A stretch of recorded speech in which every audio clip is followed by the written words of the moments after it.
अस्सलाम वालेकुम। मेरा नाम ग़ुलाम रसूल है और मेरा ताल्लुक़ सिंध ज़िला भुट्टी से है। तकरीबन मैं 18 मार्च 2018 से नेशनल प्रेस क्लब के बाहर खुले आसमान तले एहतजाज कर रहा हूँ अपनी फैमिली के साथ। और मेरे भाई को कत्ल कर दिया गया 2010 में, जिसमें जवाबदार को उम्र कैद सज़ा दी गई एडिशनल सेशन जज की तरफ से, और उसको फिर 5-6 साल में आज़ाद कर दिया गया। 2011 में मेरी बहन अगवा है, अभी तक ना अगवा कर गिरफ़्तार हो सके, ना मेरी बहन बाजियाब हो सकी है।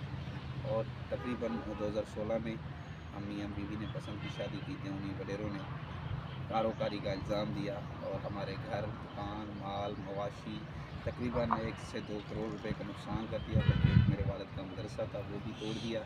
और हम पिछले 7 साल से इस्लामाबाद प्रेस क्लब के बाहर सरापा एहतजाज है अपनी फैमिली के साथ। हमारी अपील है आर्मी चीफ से कि खुदा के लिए हमें और हमारी फैमिली को पहले नंबर तहफ़्फ़ुज़ फ़राहम किया जाए, और दूसरे नंबर हमारे भाई का जो केस है वो मिलिट्री कोर्ट में चलाया जाए या सुप्रीम कोर्ट में दोबारा रीओपन किया जाए, ताकि उस कातिल को सज़ा मिल सके। उसने पहले अपनी सगी माँ को भी कत्ल करके 6-7 साल जेल हो चुका है।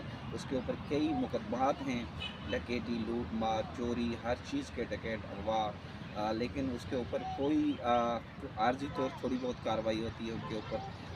पीपल्स पार्टी के नुमाइंदों का पीछे हाथ है और वडेरों का, और हमें इंसाफ फराहम नहीं हो रहा।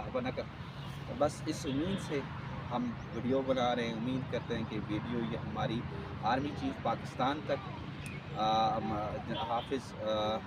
हाफ़िज़ आसिम मुनीर साहब तक ज़रूर पहुँचाएँगे। आप तमाम पाकिस्तानी, हमें और हमारी फैमिली को तहफ़्फ़ुज़ ज़रूर मिलेगा।